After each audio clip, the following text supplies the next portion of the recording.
नमस्कार दोस्तों, मैं चंद्रशेखर कुष्ठ फोरम में आप सभी का स्वागत करता हूं। जैसा कि हम साइंड और पेडोलॉजी 6 to 8 के लिए पढ़ रहे थे, जिसमें हमने 2012 का प्रैक्टिस सेट 1 कर लिया था और दूसरा पेपर जो नवंबर में हुआ था उसके हम साइंस और पेडोलॉजी के प्रश्नों को आज हल करेंगे, जो 2012 के नवंबर एग्ज़ाम हुआ था तब आया था। तो चलिए इसी क्रम में हम आगे की ओर बढ़ते हैं, अपनी श्रृंखला को आगे बढ़ाते हुए। तो इसी क्रम में पहला प्रश्न आया था, जैसे ही आप लोगों को पता है कि 120 प्रश्न अदर सब्जेक्ट के आते हैं और 121 से लेकर के 150 तक साइंस के प्रश्न होते हैं। तो हम इस श्रृंखला में साइंस के प्रश्नों को सॉल्व करा रहे हैं। तो चलिए इसी क्रम में हम प्रश्न पढ़ते हैं। प्रश्न क्या कह रहा है कि दीर्घ रोम के संदर्भ में निम्नलिखित कथनों का अध्ययन कीजिए। आप लोगों को पता है जो दीर्घ रोम होते हैं ना, जिसको कहते हैं लार्ज बिलाई या लॉन्ग बिलाई। हमको पता है कि हमारी जो इंटेस्टाइन या आंत्र होती है ना, आंत में 2 प्रकार की बिलाई होती है। बिलाई को वो कहा जाए, बिलाई वो होती है जिसके थ्रू हमारा जो पचित भोजन होता है या डाइजेस्ट फूड होता है उसको एब्जॉर्ब किया जाता है, अवशोषण किया जाता है। तो उसमें 2 प्रकार की बिलाई होती है, एक होती है दीर्घ और एक होती है स्मॉल, लघु, जिसको कहते हैं लघु रोम। तो दीर्घ रोम की बारे में बात कर रहे हैं कि दीर्घ रोम के बारे में संदर्भ कथन कीजिए। तो हम आपको बता दें कि जो रोम होते हैं इनका मुख्य कार्य ही होता है, ये उंगली के समान संरचना होती है और इसका कार्य क्या होता है, भोजन को अवशोषित करना और भोजन को अवशोषित करके रक्त के साथ प्रभावित करके विभिन्न कोशिकाओं तक पहुँचाना। तो चलिए ऑप्शन पढ़ते हैं। ऑप्शन नंबर 1 क्या कह रहा है?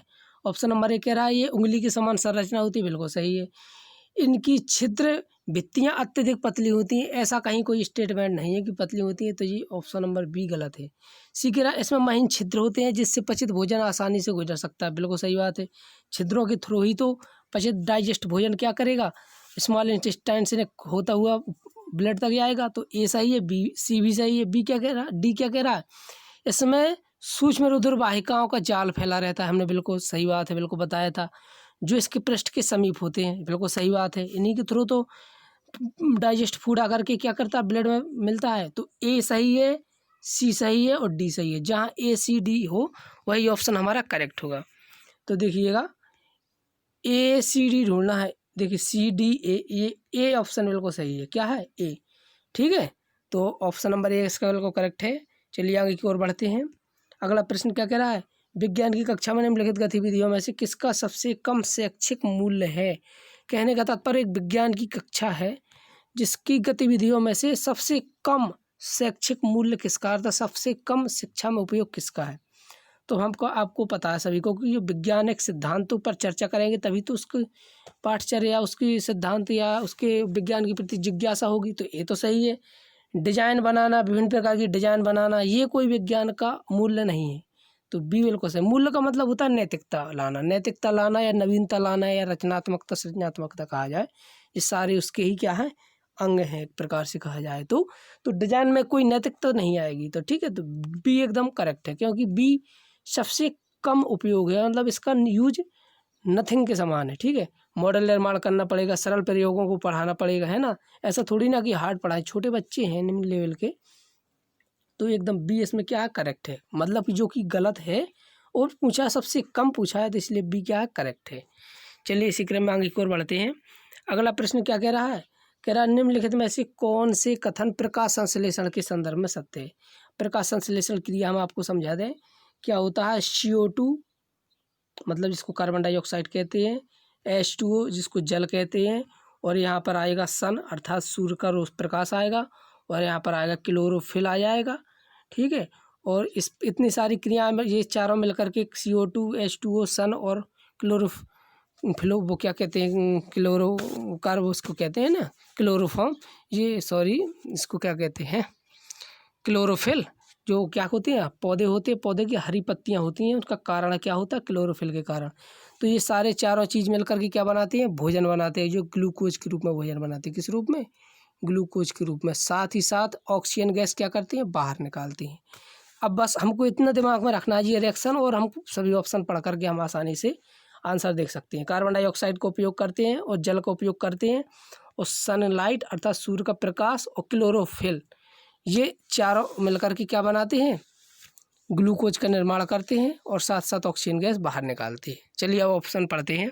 ऑप्शन नंबर क्या कह रहा है, इस क्रिया में सौर ऊर्जा अर्थात सूर्य की ऊर्जा ही तो होती है, मिलकर के क्या रासायनिक ऊर्जा बनाते हैं। रासायनिक खाद्य पदार्थ होते हैं वो रासायनिक होता है, तो सौर ऊर्जा को रासायनिक खाद्य ऊर्जा परिवर्तित करना बिल्कुल सही है। प्रकाश संश्लेषण में CO2 तथा H2O का उपयोग होता है, उपयोग किया जाता है, बिल्कुल सही बात। देखिए CO2 को भी उपयोग किया जाता था और H2O को उपयोग किया जाता, अर्थात ये भी सही है। प्रकाश संश्लेषण में CO2 मुक्त होती है, गलत। CO2 तो उपयोग कर रहे थे, ऑक्सीजन हो रही थी, तो ये क्या है, गलत है। और डी क्या कह रहा है, प्रकाश संश्लेषण में ऑक्सीजन मुक्त होती है, सही बात है। और कार्बन मोनोऑक्साइड उपयुक्त होती है। कार्बन मोनोऑक्साइड थोड़ी ना, कार्बन डाइऑक्साइड होती है, तो ये भी गलत है। तो ए और बी क्या है, करेक्ट है। ए बी क्या है, करेक्ट है। तो ढूंढ लीजिए ए बी कहाँ पर है, ये है ए बी, सी ऑप्शन एकदम करेक्ट है। चलिए इसी क्रम में आगे की ओर बढ़ते हैं। अगला क्या कह रहा, भोजन में पाचन में शामिल जटिल प्रक्रियाओं का क्रम बताइए। अब हमको पता होना चाहिए कि जो भोजन होता है ना, उसका जो डाइजेशन होता है अर्थात पाचन होता है, तो वो मुख्य 4 क्रियाओं से होकर के गुजरता है। क्या होता है, हम अब साधारण भाषा में आपको समझाएं तो सबसे पहले भोजन को हम क्या करते हैं, हाथ से तोड़ करके मुख में लेते हैं। तो पहला तो मुख गुहा में हो गया। मुख से क्या होता है, जब मुख को चबाते हैं खाते हैं तो उसके बाद क्या होता है, उसका पाचन होता है। कहने का तात्पर्य हमने भोजन को खाया तो क्या हुआ, पाचन, क्या मुख में पहुंचा, मुख के बाद क्या हुआ, मुख का अंतर्ग्रहण, पहला ऑप्शन होता है अंतर्ग्रहण। अंतर्ग्रहण का नाम होता है मुख को अंदर करना या भोजन को ग्रहण करना। तो दूसरा क्या होता है, पाचन। जब मुंह के अंदर क्या हुआ, भोजन पहुंचा तो उसका दांतों के द्वारा काटना चालू हुआ अर्थात पाचन क्रिया हुई। तो दूसरे नंबर पे क्या आता, पाचन। अब जब उसका पाचन हो गया है तो उसके बाद क्या होगा, अवशोषण होगा। क्या होगा, अवशोषण होगा। कहने का तात्पर्य होता ब्लड में पहुंचेगा ना, अवशोषित होगा, क्या कहते हैं, छोटी आंत्र के द्वारा, बिलाई के द्वारा, जो हम आपको पहले क्वेश्चन में पढ़ा चुके हैं। इसके बाद क्या होता है, स्वांगीकरण। स्वांगीकरण क्या होता है, भोजन का या पचित भोजन का जिन जिन कोशिकाओं तक आवश्यकता है, जहाँ पर ऊर्जा की आवश्यकता वहाँ तक पहुँचाना क्या होता है, स्वांगीकरण होता है। तो चौथा क्या होता है, अंग स्वांगीकरण। इसके बाद जो पचा हुआ भोजन है जिसका हमने उपयोग नहीं है, बेकार भोजन है, कहने का तात्पर्य जिसका नॉन यूजफुल है कहा जाए, तो जिसका उपयोग मतलब बेकार है, वेस्ट के रूप में होता है, उसको क्या होता है, बाहर निकाल दिया जाता है, जिसको निष्कासन कहते हैं, जिस मल के रूप में। ठीक है, तो पहला क्या होता है, अंतर्ग्रहण होता है, बिल्कुल सही है। दूसरे नंबर पर पाचन होता है, बिल्कुल सही है। तीसरे नंबर पर क्या होता है, अवशोषण होता है। स्वांगीकरण चौथे पर होता है। तो ये एक है, जो दूसरा नंबर है, ये तीसरा है, ये चौथा है और ये पाँचवा है। ये तो पहला ऑप्शन नहीं है। चलिए आगे यहाँ पे देख ले, अंतर्ग्रहण सही है, स्वांगीकरण गलत है, तो ये गलत हो गया। अंतर्ग्रहण फिर अवशोषण, ये गलत हो गया।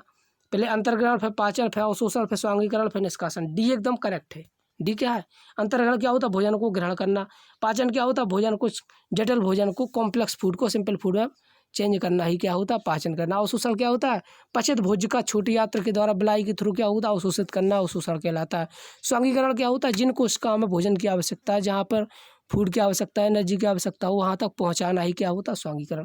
निष्कासन क्या होता है, अनयूजफुल अर्थात जो पचित भोजन है, बेकार वेस्ट, उसको बाहर के रूप में निकालना, शरीर से बाहर निकालना क्या कहलाता है, निष्कासन कहलाता है। ठीक है, इसका डी क्या है, एकदम करेक्ट है। चलिए इसी क्रम में ये दिखे गए हैं, आप पढ़ लेना। चलिए इसी क्रम में आगे और बढ़ते हैं। अगला प्रश्न क्या करा, निम्नलिखित में से कौन सी एक मिश्रित योग्यता वाली, याद रखना मिश्रित योग्यता वाली कक्षा है, अर्थात वहाँ पर योग्य क्या होंगे, बालक होंगे और निम्न वर्ग के बालक होंगे।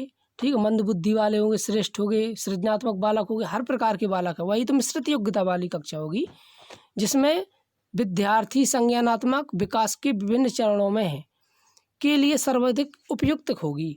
ठीक है, तो आपको याद रखना मिश्रित योग्यता वाली कक्षा हमें है, तो आपको पढ़ाना है, उसको संज्ञानात्मक विकास करना है, तो कौन कौन से चरणों की आवश्यकता होगी। चलिए ऑप्शन पढ़ते हैं। ऑप्शन नंबर 1 क्या कह रहा है, प्रतिभाशाली भाई प्रतिभाशाली क्यों, जब मिश्रित कक्षा के दिया तो ये तो अलग कर रहा है ना प्रतिभाशाली, तो ये गलत हो गया। विद्यार्थियों को बुद्धि लब्धांकों का औसत निकाल कर, ऐसा कुछ नहीं, औसत क्यों निकालेंगे भाई, सभी को पढ़ाना है, जहाँ वहाँ पर स्पष्ट प्रश्न में ही कह रहा है, तो ये तो गलत हो गया। कह रहा मूर्त वस्तुओं को शामिल करके हाथ से की जाने वाली गतिविधियों द्वारा अमूर्त संकल्पनाओं का संकीर्णन, बिल्कुल सही बात है, सरलीकरण। मूर्त वस्तुओं को मतलब होता है जिन वस्तुओं को देख सके, छू सके, एहसास कर सके, बहुत ही मूर्त वस्तुओं, उन्हीं का प्रयोग कराएंगे, उसको डूइंग एंड लर्निंग करेंगे, फिर इसके बाद क्या होंगे, अमूर्त वस्तुओं के बारे में हम सिखाएंगे। तो इसका सी क्या है, एकदम करेक्ट है। चलिए इसी क्रम में आगे और बढ़ते हैं। अगला क्या कह रहा है, अगला प्रश्न कह रहा है कि अधिगम की जटिलता की प्रक्रिया के रूप में निम्नलिखित में से कौन सी विधि के उपयोग की सलाह विज्ञान शिक्षकों को नहीं दी जानी चाहिए। अर्थात कुछ विधियां दी गई हैं विज्ञान शिक्षण से संबंधित, उनमें से किसकी है जिसको शिक्षक को सलाह नहीं दी जानी चाहिए कि आप इसको प्रयोग करें। तो कह रहा है गूढ़ प्रक्रिया को समझने हेतु हस्त प्रचलित सामग्री का उपयोग, ये तो होना चाहिए भाई, क्योंकि हस्तचलित प्रचलित कहने हाथ से करने वाली, ये तो हो सकता है, उपयोग हो सकता है इसका। ठीक है। बी क्या कह रहा है, शिक्षण स्तर को अलग अलग विद्यार्थियों के स्तर से थोड़ा अधिक परंतु कक्षा के स्तर की सीमा के भीतर रखना। चलिए ये भी आगे की ओर बढ़ते हैं। अगला क्या कह रहा है, वो भी सही था।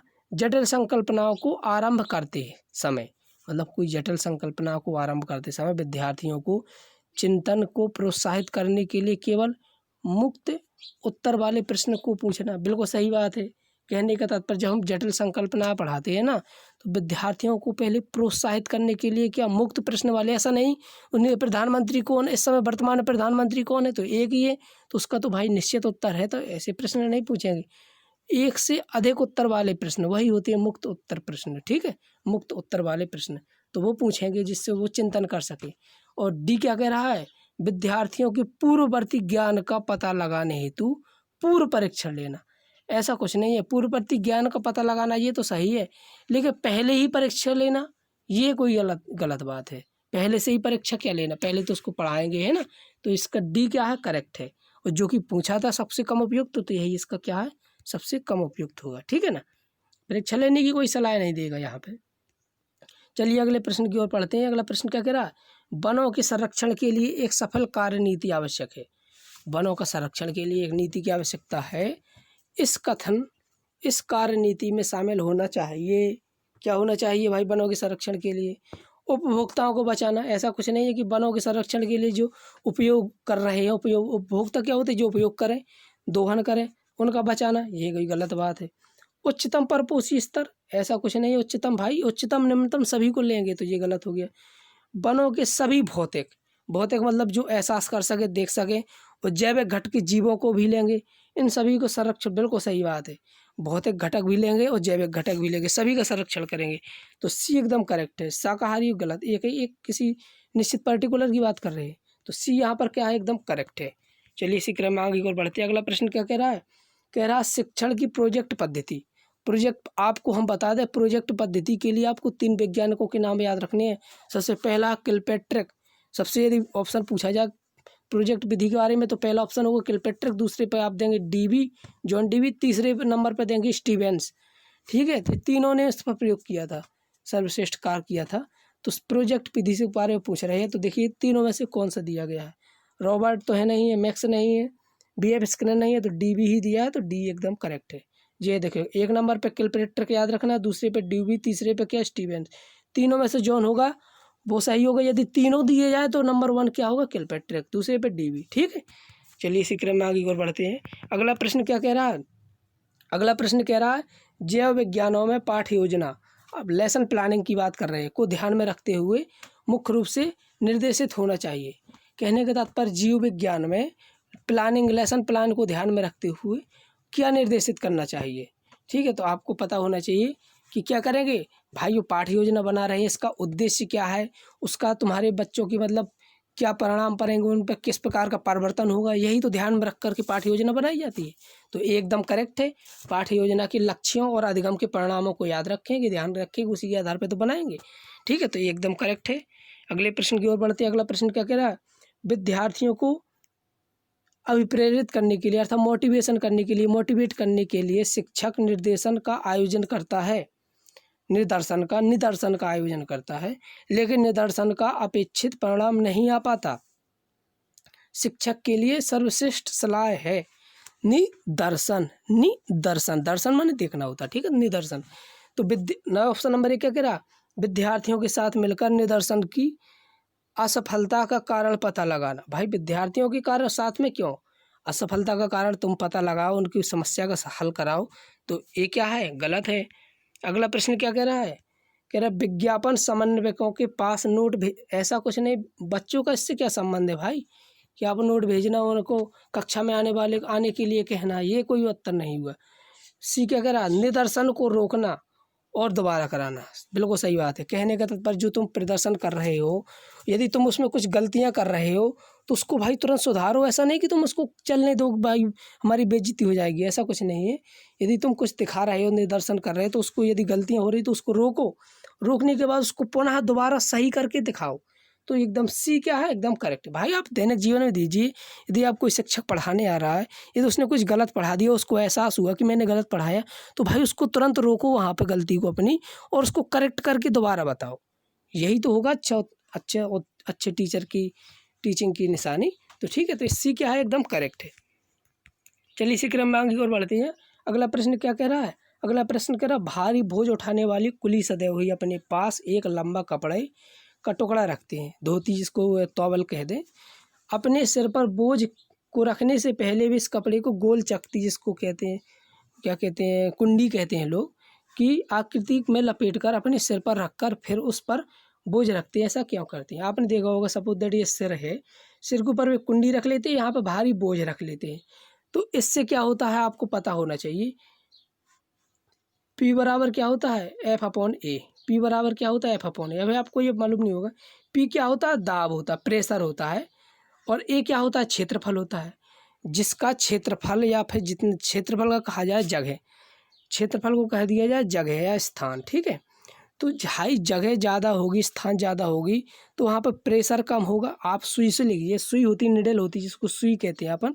यदि सुई पैनी होती है, इसका मतलब पैनी का मतलब क्षेत्रफल कम होता है, तो वो चुभ जाती है। और आप उसी के स्थान पर लकड़ी लीजिए, लकड़ी को लगाइए, तो वो नहीं चुभेगी। तो कहने का तात्पर्य क्षेत्रफल अधिक होगा तो दाब कम लगेगा, और दाब कम होगा तो क्षेत्रफल अधिक लगेगा। अब उसने सिर पर क्या रखी, कुंडी रखी, तो उसका क्षेत्रफल क्या होगा, अधिक हो गया। अधिक हो गया तो दाब क्या होगा, कम हो जाएगा। तो उसका वजन है ना वो कम होगा शरीर में, क्योंकि शरीर पर वजन क्या होगा, फैल जाएगा। तो इसका क्या होगा, आप देखिए आगे की ओर, तो इससे क्या बढ़ जाएगा, क्षेत्रफल बढ़ जाता है। तो इसका क्षेत्रफल देख लीजिए, संपर्क क्षेत्र बढ़ा लेते हैं। सी एकदम क्या करेक्ट है। चलिए आगे की ओर बढ़ते हैं। अगला प्रश्न क्या कह रहा है, सितार बजाने से पूर्व कोई सितार वादक सदैव हुई सितार की डोरी के तनाव को समायोजित करता है। आपने देखा होगा, सितार वादक पहले उसकी समायोजित करता है डोरी को, ताकि वो अच्छी झनकार उत्पन्न करे, और उसे उचित प्रकार से झंकृत करने का प्रयास करता है। ऐसा सितार वादक समायोजित करता क्यों है? आपको याद होना चाहिए, जो तनाव होता है ना, तनाव होता है, तो डोरी का तनाव होता है, वो उसकी तीव्रता पर निर्भर करता है। किस पर, आवृत्ति या तीव्रता? आवृत्ति पर कहा जाए, तीव्रता पर। आवृत्ति जितनी अधिक होगी उसकी झनकार उतनी अच्छी होगी, और उसका क्या होगा, तनाव उतना अच्छे होगा। झनकृत मतलब होता है तनाव से उत्पन्न, ठीक है। तो आपको एक फॉर्मूला से समझा रहे हैं हम यहाँ पे। ये देखिए फॉर्मूला है, n बराबर 1/2πl √T/m। m द्रव्यमान किस, T से मतलब है झनकृत, T मतलब होता है तनाव या तारत्य झनकृत, n मतलब आवृत्ति। हमने बताया जितनी ज़्यादा आवृत्ति होगी उतना अच्छा तनाव होगा, और उतनी अधिक झनकार उत्पन्न होगी। तो आवृत्ति जितनी अधिक होगी, तनाव तारत्य उतना अधिक होगा, तो झनकार क्या होगी, उतनी अधिक होगी, क्योंकि ये कहा n के समानुपाती है T, ठीक है। तो अब आप ऑप्शन देख लीजिएगा, ऑप्शन क्या कह रहा है, ये तनाव को समायोजित क्यों करता है, ध्वनि की तीव्रता के लिए, गलत बात है। ध्वनि के सितार की डोरी का तारत्य बढ़ाने के लिए, बिल्कुल सही बात है। तारत्य ही तो बढ़ा रहे हैं भाई, तारत्य के लिए तो है, तो बी क्या है, एकदम करेक्ट है। तारत्य बढ़ेगा तभी तो डोरी में झनकार उत्पन्न होगा, तो इसमें बी क्या है, एकदम करेक्ट है। चलिए आया समझ में। चलिए आगे की ओर बढ़ते हैं। अगला प्रश्न क्या कह रहा है, कह रहा है जब उच्चतर कक्षा में बच्चे शोध कार्य करते हैं, हाई क्लासेस में क्या करते हैं बच्चे, शोध कार्य करते हैं, तो शिक्षक को जिस मुख्य समस्या से जूझना पड़ता है वह क्या है? पब्लिक पुस्तकालय का सहयोग प्राप्त करना। ये तो कोई ऑप्शन नहीं है, गलत बात। बच्चों को नकल करके, ये भी गलत बात है। बच्चे पहले पढ़ लेते, बच्चों को नकल करके विश्वकोश और पुस्तकों से शब्दतः उतारने से रोकना, प्रभावी तरीके से उसका मार्गदर्शन करना। बिल्कुल सही बात है, ये हम गलत पढ़ गए यहाँ पे। ये क्या देखिएगा, यहाँ पे कह रहा बच्चों को नकल करके विश्वकोशों और पुस्तकों से शब्दांश उतारने से रोकना। बिल्कुल सही बात है भाई, जो बच्चे नकल कर रहे हैं, पुस्तकों से लिख लिख के रट्टू तोता बन रहे हैं, उसको रोकना और उसके प्रभावी तरीके से उनका मार्गदर्शन करना, यही तो की पॉइंट है। जहाँ मार्गदर्शन आ जाए वो सर्वोत्तम होता है। तो बी क्या है, एकदम करेक्ट है। ठीक है, चलिए आगे की ओर बढ़ते हैं। अगला प्रश्न क्या कह रहा है, अगला प्रश्न कह रहा है आहार नाल का वह कौन सा भाग है जो यकृत से पित्त रस को ग्रहण करके इसे पित्ताशय में संग्रहित करता है। हमको पता है कि ये हमारा क्या आ गया, ये हमारा लीवर हो गया, ये लीवर हो गया। यहाँ से आत्र, इस प्रकार से हमारा क्या होता है, स्टोमच होता है यहाँ पे, ये होता है यहाँ पे हमारा क्या लग रहा है, यकृत रहता है। और यहाँ से एक नली निकलती है वो यकृत में जाती है। ठीक है, और यहाँ पे पित्ताशय होता है। ठीक है, पित्ताशय। अब हमको पता होना चाहिए कि जो यकृत से नली निकली है, जो पित्ताशय में गई है, वहीं पित्तरस एकत्रित होगा और उसी के पास में लगा हुआ अग्न्याशय, देखिए यहीं पे अग्न्याशय लगा हुआ है। देखिए अब अग्न्याशय लगा हुआ है तो भाई कौन कलेक्ट करेगा, कौन यकृत से पित्तरस को ग्रहण करने के लिए आवश्यक होगा या संग्रहित करने में सहायक होगा, अग्न्याशय ही तो पास में है। तो बी क्या है, एकदम करेक्ट है। चलिए आगे की ओर बढ़ते हैं। अगला प्रश्न क्या करा है, निम्नलिखित में से किस पाठ से पहले सामान्य नियम स्पष्ट करते हैं, इसके बाद उदाहरण। हमको पता होना चाहिए कि नियम से उदाहरण, यही तो बात वो कह रहा है। देखिए कह रहा है सामान्य नियम स्पष्ट किए जाते फिर उदाहरण किए दिए जाते। तो जो पहले नियम लिए जाए, पाइथागोरस के प्रमेय जैसे पहले नियम दिया जाए, फिर इसका विभिन्न उदाहरणों को समझाया जाए, तो वो निगमनात्मक होता है। हमको बस यहाँ पर हम आपको ऐसा ट्रैक दे रहे हैं कि जो आप आगमन निगमन में कभी कोई सा भी कभी कन्फ्यूजन नहीं होगा। हमको पता होना चाहिए, अच्छे से याद रखना, उदाहरण से नियम आपको पता नहीं, बस इतना याद रखना। उदाहरण से नियम होता है, ये होती है आगमन। आपको एक याद रखना है, उदाहरण से नियम क्या होता है, आगमन विधि। बस आगमन विधि क्या होती है, उदाहरण से नियम। अब याद रखना, जो उदाहरण होते हैं वो अपने आप में क्या होते हैं, विशिष्ट होते हैं। याद रखना, उदाहरण हमेशा क्या होते हैं, अपने आप में विशिष्ट होते हैं। और नियम होते हैं वो हमेशा अपने आप में क्या होते हैं, सरल होते हैं। क्या होते हैं, सरल, या क्या सरल होते हैं। ठीक है, अब बस अब उदाहरण से नियम की बात कर रहा, वो क्या कह रहा है, नियम से उदाहरण, तो इसका जस्ट आगमन के क्या होता है, निगमन। तो इसका निगमन सही है। यदि यहाँ पर कह दिया जाता पहले उदाहरण से नियम की ओर, तो क्या होता, आगमन विधि। यदि कह दिया विशिष्ट से सामान्य की ओर, सरल या सामान्य, विशिष्ट से सामान्य, तो विशिष्ट क्या होते हैं, उदाहरण।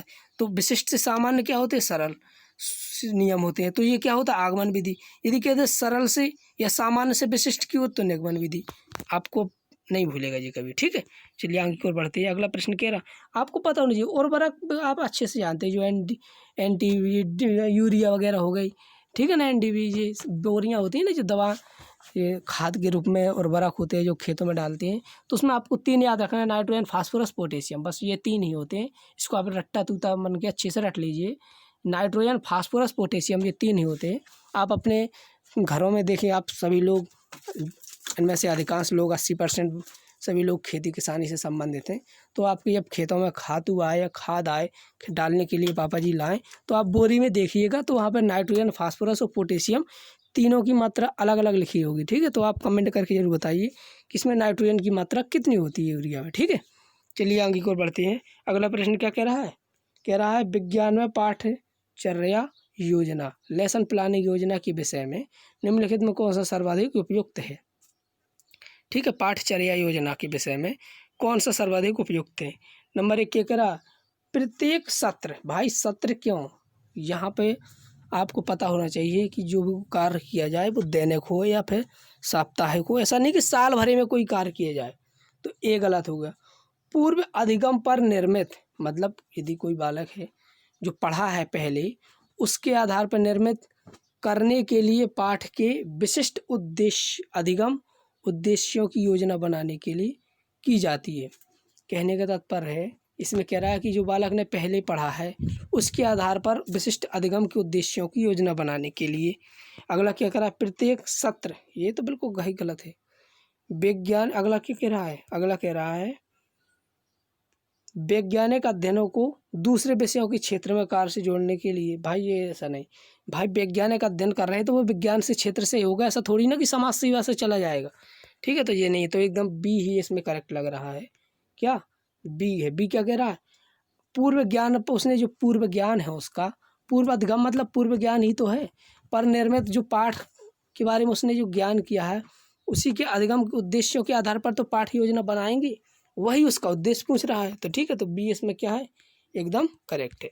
चलिए आगे की ओर बढ़ते हैं। अगला प्रश्न क्या कह रहा है, व्यायाम के पश्चात कभी कभी हमारी मांसपेशियाँ में कैंप मतलब होता है खिंचाव आ जाता है। तो इसका क्या कारण है? हमको पता है कि हम दौड़ते थक जाते हैं, तो इसका मुख्य कारण क्या होता है? हमारा जो ग्लूकोज होता है वो क्या होता है, ग्लूकोज लैक्टिक अम्ल में परिवर्तित नहीं हो पाता किसी कारण, दौड़ते तो हमारे थकान उत्पन्न हो जाती है। तो ग्लूकोज का लैक्टिक अम्ल में परिवर्तन ना होने के कारण हमारी पेशियों में क्या हो जाता है, खिंचाव उत्पन्न हो जाता है। तो इसमें क्या है, सी एकदम क्या है, करेक्ट है।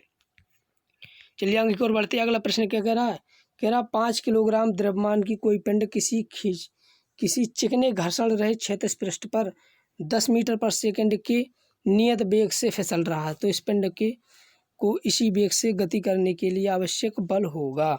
हमको मालूम है सभी को एक फॉर्मूला बचपन से पढ़ते आ रहे होंगे। क्या पढ़ते आ रहे हैं? F बराबर एम ए। क्या? F बराबर एम ए फॉर्मूला बचपन से पढ़ते आ रहे हैं। एम क्या है, द्रव्यमान, ए क्या है, त्वरण, एफ क्या है, बल। तो वही बल तो पूछ रहा है भाई। द्रव्यमान दिया गया है, कितना दिया गया है, 5 किलोग्राम। तो यहाँ पर रखे 5 गुणे ए का मतलब क्या होता है, मीटर पर सेकंड होता है ना, मीटर पर सेकंड स्क्वायर होता है। ठीक है, तो ए को तोड़ देंगे तो ए बराबर क्या आ जाएगा, आगे के तोड़ेंगे तो देखिएगा एफ बराबर क्या होता है, एम ए क्या है, त्वरण। तो एम त्वरण को क्या करेंगे, बी अपॉन क्या हो जाएगा, टी हो जाएगा। बी अपॉन टी स्क्वायर होता है ना, तो टी समय हो गया। तो देखिएगा, तो एम कितना दिया है, 5। बी क्या दिया गया है, बी मतलब वेग कितना दिया है, 10 मीटर। तो गुणा 10 और बटे समय क्या है, प्रति सेकंड है। तो 1 सेकंड मतलब 1 हो जाएगा। तो 5 गुणा 10 क्या हो जाएगा, 50 बटे 1। एक का कोई महत्व नहीं, तो 50 आ जाएगा। तो 50 न्यूटन, डी क्या है, एकदम करेक्ट है। 50 न्यूटन को गति करने, जो वेग से गति कर रही है, तो 50 मीटर बल की क्या होगी, आवश्यकता होगी। इस फिसल मतलब चल रहा है, ठीक है पिंड। तो इसका ऑप्शन नंबर क्या होगा, ऑप्शन नंबर इसका क्या होगा, डी एकदम करेक्ट होगा। चलिए आगे की ओर बढ़ते हैं। बिल्कुल सिंपल लट्टू सा सवाल था, कोई दिक्कत नहीं है इसमें। निम्नलिखित में से पाचन तंत्र के भागों को उसी सही समुच्चय को चुनिए जो पाचन कार्य नहीं करता। आपको बस याद रखना, जो मतलब कोई एक ऐसा समुच्चय याद रखना जो पाचन कार्य नहीं करता।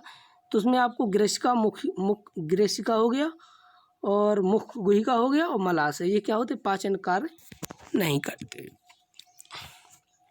चलिए इसको आप रट के रखिएगा, आगे की ओर बढ़ते हैं।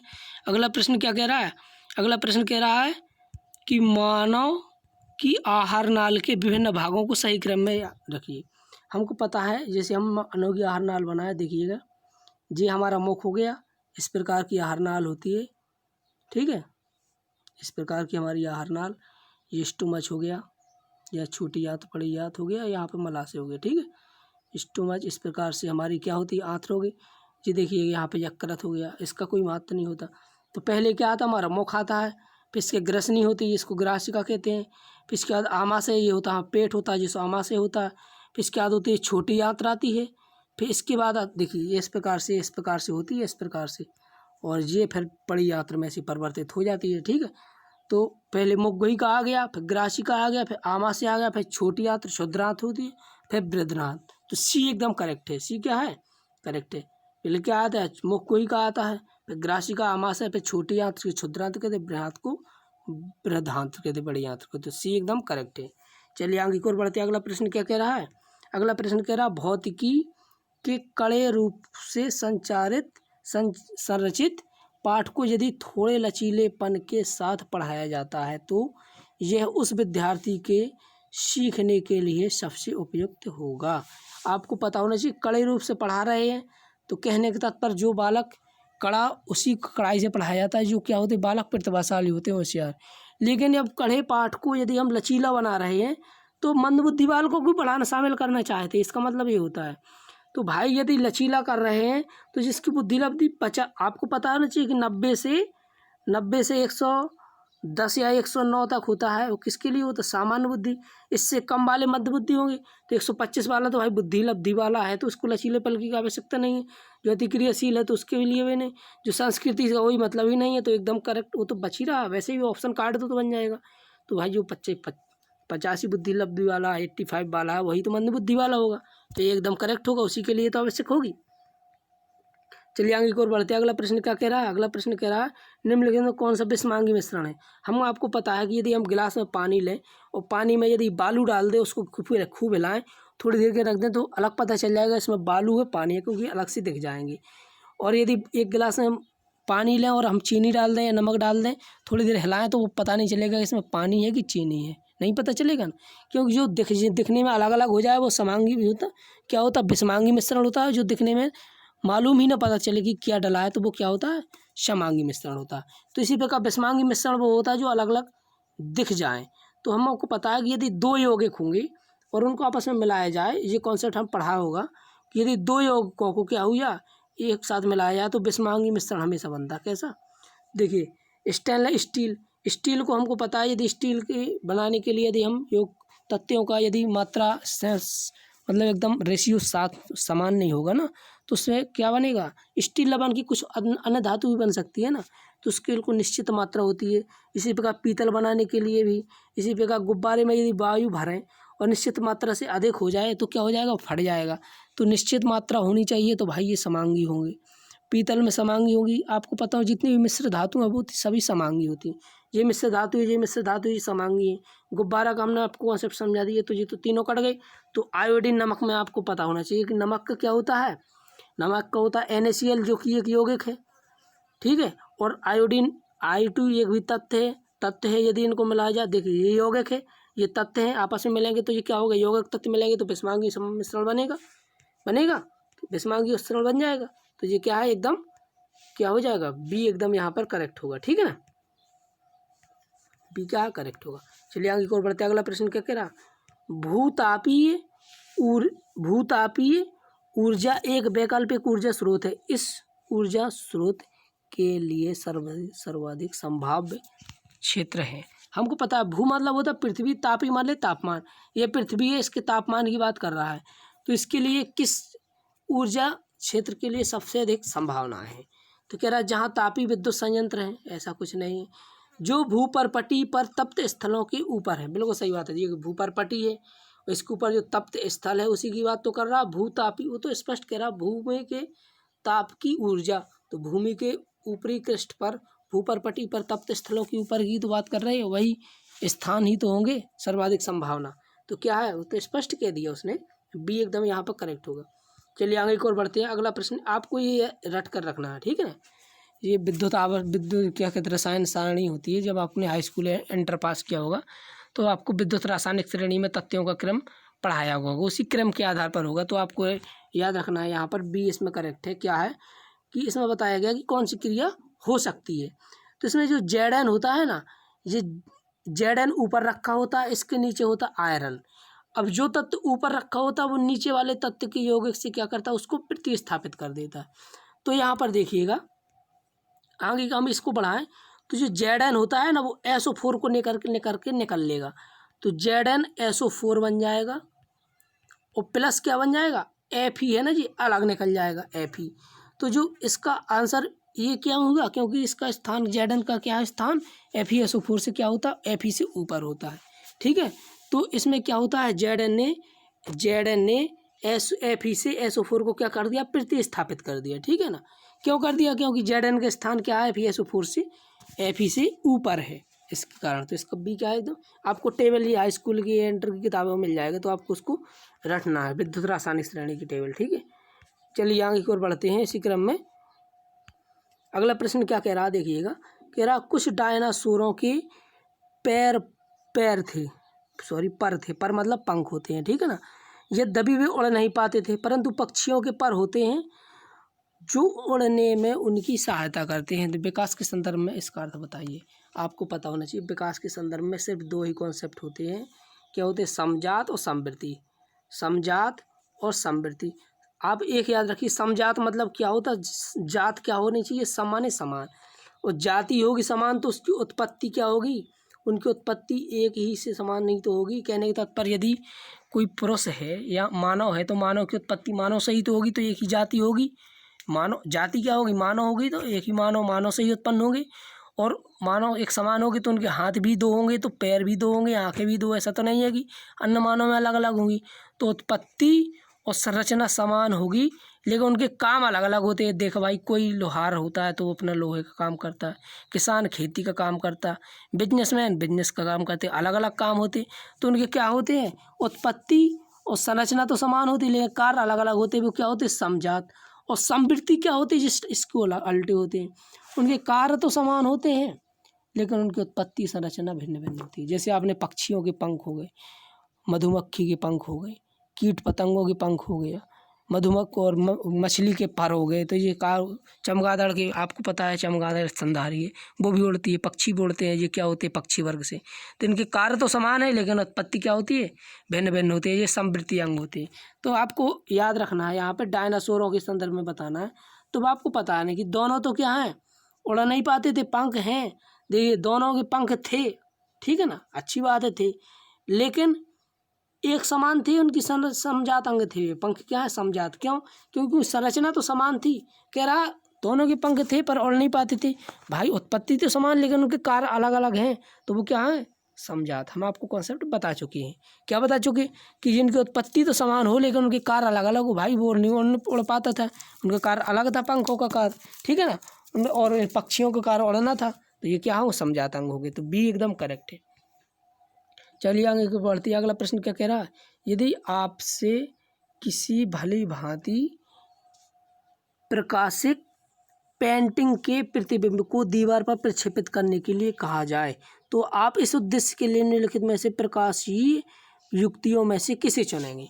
कहने के तात्पर्य ये दीवार है, आपको कोई प्रकाश डाल करके यहाँ पर कोई प्रतिमा बनानी है इस दीवार पर, तो आप किस लेंस का प्रयोग करेंगे? आपको हमेशा पता होना चाहिए जो उत्तल लेंस होता है वो क्या होता है? फोकस डालता है, बिल्कुल क्या डालता है? फोकस डालता है। और जो अवतल लेंस होता है वो फैला देता है प्रकाश को। किसी चीज़, यदि वस्तु को हमको यहाँ प्रक्षेपित करना है, फैल जाएगी तो उसका चित्र ही नहीं दिखेगा। तो अवतल तो हो नहीं, समतल होगा नहीं, तो उत्तल ही होगा। कहाँ होगा? उत्तल लेंस होगा। क्या होगा? और याद रखना, दर्पण की बात नहीं कर रहा, लेंस की बात कर रहा है। तो यहाँ पर उत्तल लेंस होगा। क्या होगा? वही तो प्रक्षेपित कर पाएगा। तो बी क्या है? एकदम करेक्ट है। चलिए आगे की ओर बढ़ते हैं। अगला प्रश्न क्या कह रहा? कह रहा किसी चुंबक को लोह रेतन और सल्फर पाउडर के मिश्रण में फैलाया जाता है प्रक्षेपित करने के लिए कहा जाए। आपको पता है चुंबक के दो ध्रुव होते हैं, एन और एस। एन मतलब होता है नॉर्थ, मतलब उत्तर, और साउथ मतलब दक्षिण। तो ये होते हैं उत्तर दक्षिण, ठीक है।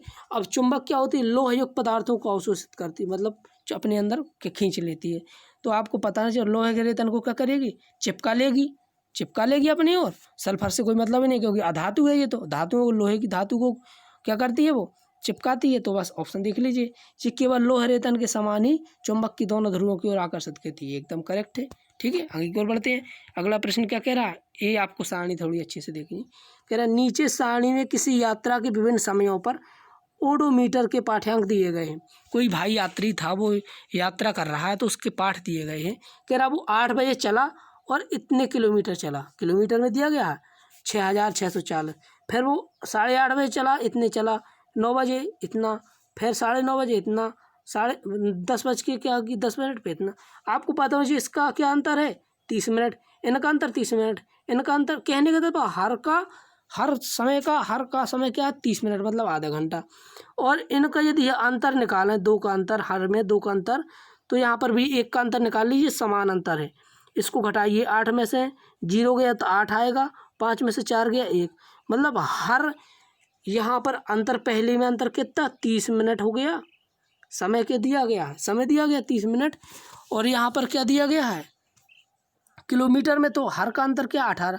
कहने का 30 मिनट में कितना? 18 किलोमीटर चलता है। तो उसको समय आपको मीटर पर सेकंड में बताना है। कितने? मीटर पर सेकंड में बताना है, ठीक है। जो मिनट में दिया गया है, ठीक है ना, मिनट में दिया गया है, तो हमको पता होना चाहिए। मिनट में, सॉरी, का है घंटे में दिया होगा जी, घंटा पर सेकंड, घंटा पर किलोमीटर में दिया है।